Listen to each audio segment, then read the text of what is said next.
சுயாதீனர்களாய் இருக்கிறோம் என்று சத்தியவேதம் தெளிவாய் சொல்லுகிறது. அருமையானவர்களே கவனியுங்கள். இன்றைக்கு நாம் சுயாதீனர்கள் என்றாலும் கூட நாம் ஒரு விதத்துல அடிமைகளாய்த்தான் இருக்கிறோம். என்னப்பா சார், போன வாரம் இந்த வாரம் சுயாதீனர்கள் சொல்லி விலைக்கு சொல்லிவிட்டு இப்ப திடீர்னு நாம ஒரு விதத்துல அடிமைகளாக தான் இருக்கிறோம் சொல்றீங்க. என்னதான் சொல்ல வர்றீங்க? எல்லாம் இருக்கிறீங்களா? கவனி, விலைக்கு சொல்றேன். நாம் சுயாதீனர்கள் என்றாலும் கூட ஒரு விதத்துல நாம் அடிமைகளாய் தான் என்ன செய்கிறோம்? இருக்கிறோம். என்ன அடிமைகளாக இருக்கிறோம்? அன்பின் அடிமைகளாக இருக்கிறோம். இருக்கிறீங்களா? அன்பின் அடிமைகளாக இருக்கிறோம். யாருக்கு அன்பின் அடிமைகளாக இருக்கிறோம்? கிறிஸ்துவுக்கு அன்பின் அடிமைகளாக இருக்கிறோம்.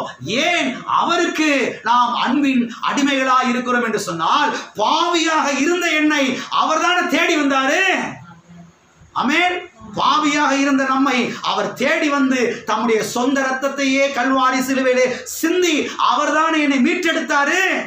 அதனாலதான் நான் அவருக்கு இன்றைக்கு அன்பின் அடிமையாய் இருக்கிறேன். ஆமென். அவருக்கு அன்பின் அடிமையாய் இருக்கிறேன். அவர் என்னை அடிச்சிருவாரு, என்னை கையை காலை ஒடிச்சிருவாரு, என் மண்டையை பிளந்துருவாரு என்பதற்காக நான் அவருக்கு அன்பின் அடிமையா இல்ல. அவர் என்னை அன்பு கூர்ந்து என்னை நேசித்து கல்வாரி சிலுவையிலே நீசக்கோலமாய் தொங்கி ரத்தத்தை சிந்தி என்னை மீட்டெடுத்தாரே. அவருடைய பிள்ளையை என்னை ஆக்கினாரே. அவருடைய குமாரனாக குமாரத்தியாக ஆக்கி இருக்கிறாரே. ஆசீர்வாதத்துக்கெல்லாம் என்னை சுதந்திரவாளியாக பங்காளியாக வாரிசுகாரனாக என்னை ஆக்கினாரே.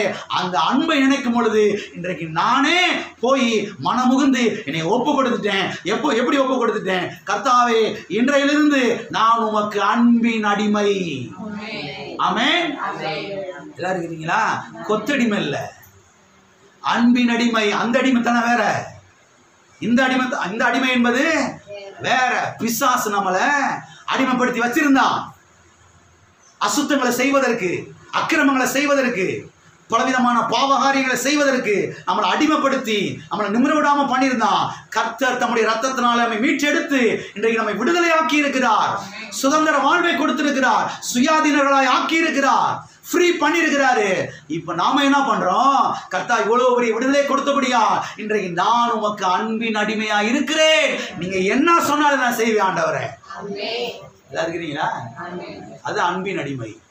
கர்த்தர் அடிச்சிருவாரு, நொறுக்கிடுவாரு, கையை கால இணுங்கிடுவாரு அப்படின்னு பயந்து நடுங்கி போய் நம்ம அவருக்கு அன்பின் அடிமையா இல்லை. அவர் என்னை நேசித்து இவ்வளவு பெரிய காரியத்தை செஞ்சு என்னை மீட்டு எடுத்தாரே, அந்த மீட்பை நினைக்கிறேன். ஆமென். அந்த குமாரன் என்கிற ஸ்தானத்தை நினைக்கிறேன். ஆமென்.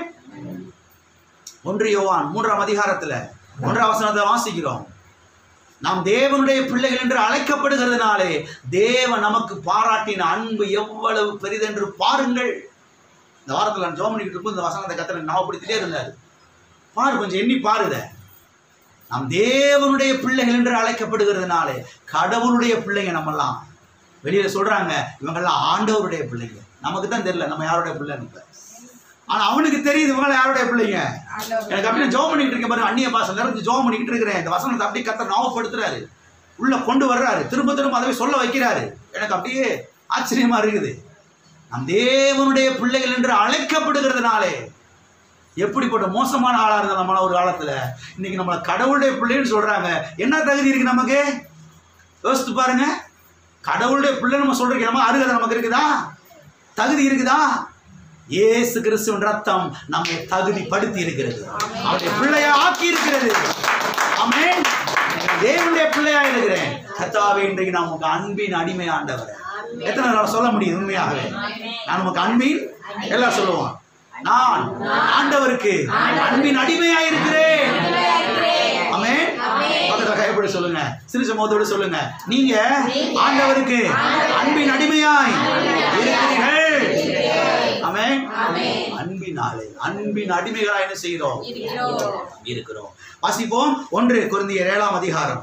1 கொரிந்தியர் 7ஆம் அதிகாரம் 23ஆம் வசனம் 24ஆம் வசனம். நீங்கள்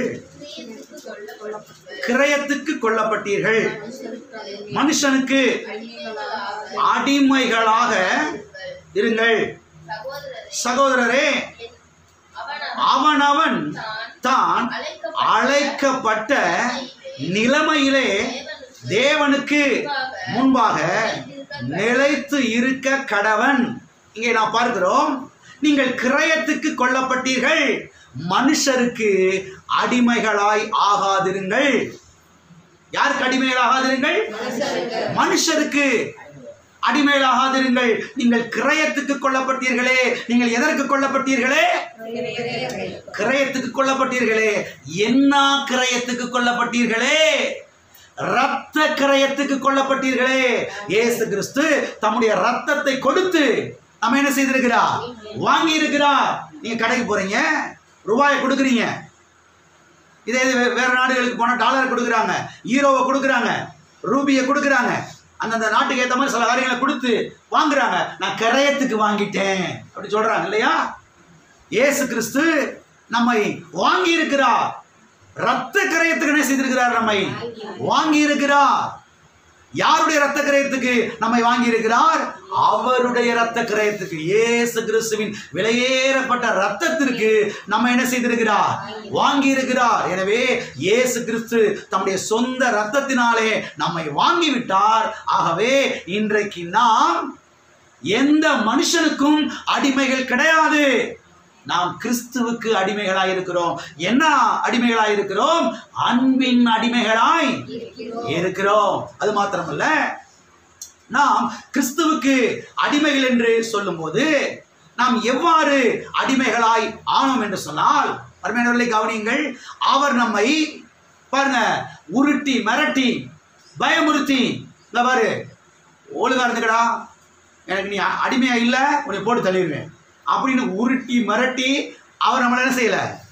அன்பின் அடிமையா ஆக்கல. அருமையானவர்களை கவனியுங்கள். அவர் நம்மை அவருக்கு பாருங்க, அவர் தம்முடைய ரத்தத்தை பாருங்க சிந்தி நம்மை மீட்டெடுத்தபடியினாலே நாம் அவருக்கு நம்ம என்ன செய்தோம்? அன்பின் அடிமையாக ஒப்பு கொடுத்தோம். நாம் நம்மை அவருக்கு அன்பின் அடிமைகளாக ஒப்பு கொடுத்திருக்கிறோம். என்ன செய்திருக்கிறோம்? எத்தனை பேர் ஒப்பு கொடுத்திருக்கிறீங்க? ஒப்பு கொடுக்காதவங்க ஒப்பு கொடுங்க. இனிமேல் கர்த்தாவே உமக்கு நான் அன்பின் அடிமை, அன்பின் அடிமையாக என்ன செய்கிறேன்? இன்றைக்கு நான் உமக்கு என்னை ஒப்பு கொடுக்கிறேன் ஆண்டவரே. ஆமென்.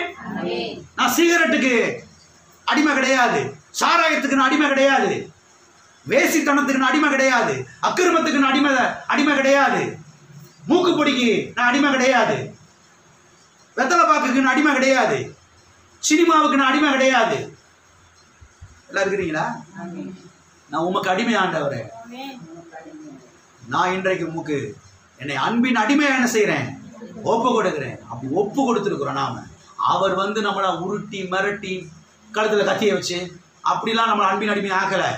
நாம அவருடைய அன்பை நினைச்சு, அவருடைய கிருபையை நினைச்சு, அவருடைய கல்வாரி நினைச்சு, அவருடைய கல்வாரி பாடல் நினைச்சு நாம் நம்மை அவருக்கு அன்பின் அடிமைகளா என்ன செய்திருக்கிறோம்? ஒப்பு. எவ்வாறு ஒப்பு கொடுத்தோம்? ஆண்டவரே, பாவத்திற்கு அடிமையாக இருந்த என்னை விடுதலை ஆக்கினீரே, பிசாசுக்கு அடிமையாக இருந்த என்னை விடுதலை ஆக்கினீரே, பாவத்திலும் சாபத்திலும் வாழ்ந்து கொண்டிருந்த என்னை மீட்டு எடுத்தீரே, உமக்கு நன்றி. நீர் என்னை அன்பு கூர்ந்து உம்மையே எனக்காக தந்து என்னை மீட்டுக் கொண்டபடியால் இன்றைக்கு நானே மனமுகுந்து என்னை உமக்கு அன்பின் அடிமையா என்ன செய்கிறேன்? ஒப்பு கொடுக்கிறேன் என்று ஒப்பு கொடுத்து அன்பின் அடிமையா என்ன செய்திருக்கிறோம் இன்றைக்கு நாம். ஆமென். எத்தனை பேர் இவ்வாறு உங்களை ஒப்பு கொடுத்துருக்கிறீங்க? அப்படி ஒப்பு கொடுக்காதுங்க, ஒப்பு கொடுங்க. எல்லா கரங்களுக்கு சொல்லுவோம். தகப்பனே, என்னை இன்றைக்கு உமக்கு அன்பின் அடிமையாக ஒப்பு கொடுக்கிறேன். ஆமென். இவ்வாறுதான் ஒப்பு கொடுக்க வேண்டும். இவ்வாறு ஒப்பு கொடுப்பதுதான் சரி. அது மாத்திரமல்ல, அன்பின் ஆண்டவரே, நீர் என்னை மீட்டு கொண்டபடியால் இன்றைக்கு நான் ஒரு தீர்மானத்தை எடுக்கிறேன். அது என்ன தீர்மானம்? நீர் என்ன சொல்லுகிறீரோ அதை எல்லாம் நான் செய்வேன். ஆமென். உம்முடைய சித்தம் தான் என் சித்தம், உம்முடைய ஆசைகள் தான் என்னுடைய ஆசைகள், உம்முடைய விருப்பம் தான் என்னுடைய விருப்பம், உம்முடைய கனவுகள் தான் என்னுடைய கனவுகள், உம்முடைய தரிசனம் தான் என்னுடைய தரிசனம், உம்முடைய திட்டம் தான் என் திட்டம், உம்முடைய விருப்பம் தான் என் விருப்பம். ஆண்டவரே, உம்முடைய விருப்பத்தை, உம்முடைய தரிசனத்தை, உம்முடைய கனவை என்னுடைய ஆக்கிக் கொள்ளுகிறேன் என்று நாம் நம்மை கர்த்தருக்கு என்ன செய்ய வேண்டும்? ஒப்பு கொடுக்க வேண்டும். இப்படி ஒப்பு கொடுத்தீங்கன்னா நான் சொல்றேன், உங்க வாழ்க்கை இந்த உலகத்தில் இருக்கிறவங்களுடைய மற்றவருடைய வாழ்க்கையை போல இருக்கவே இருக்காது. அநேகருக்கு ஆசீர்வாதம் உள்ள ஒரு வாழ்க்கையாய் மாறும். உங்களை கொண்டு கர்த்தர் அநேகரை ஆசீர்வதிப்பா, அநேகரை ஆசீர்வதிப்பா.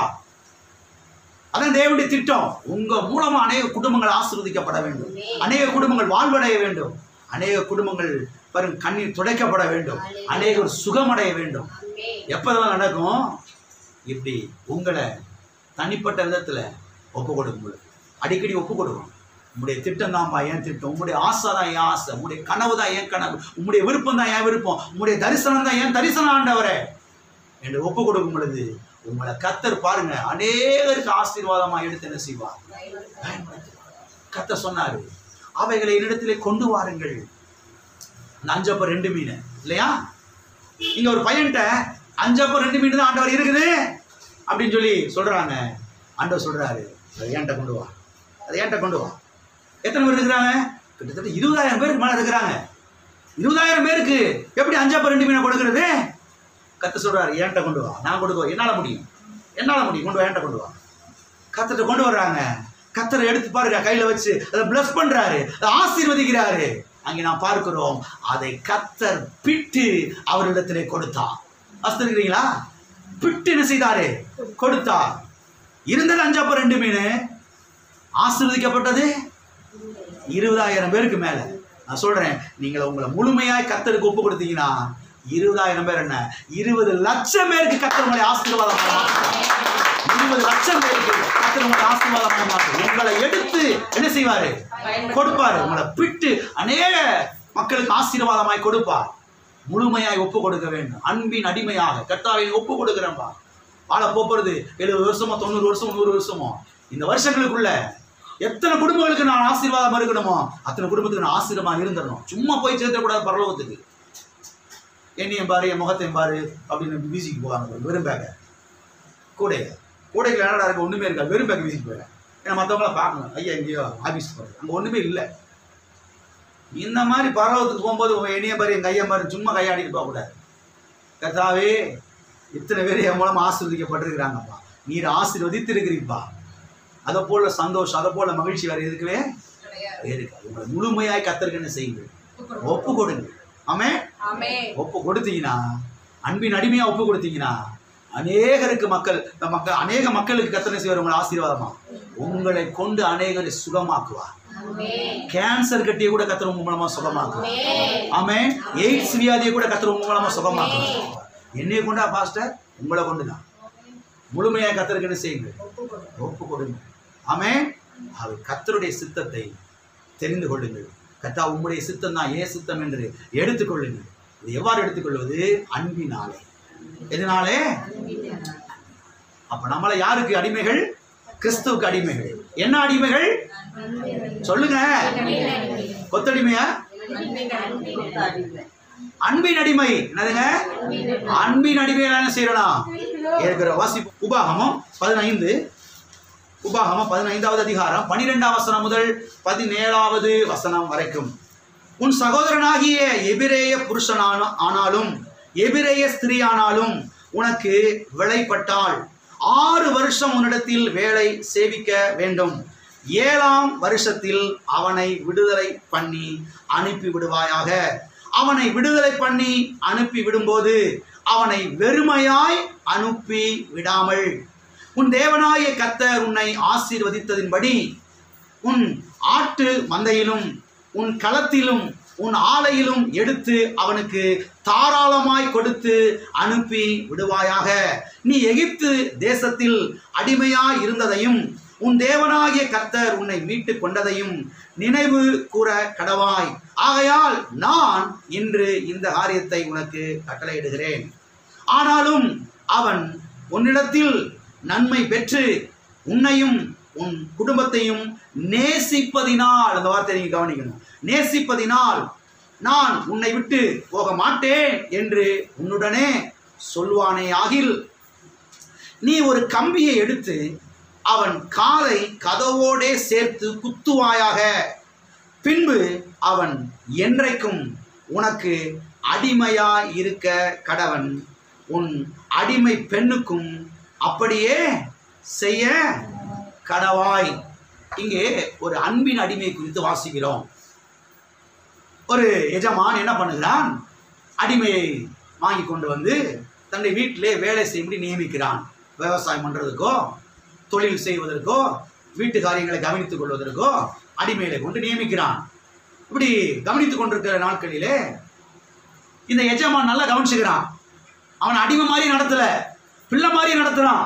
நல்லா சாப்பாடு கொடுக்குறான், நல்லா ட்ரெஸ் கொடுக்குறான், நல்லா பார்த்துக்கிறான், நல்லா கவனிச்சுக்கிறான், நல்லா வச்சுக்கிறான்.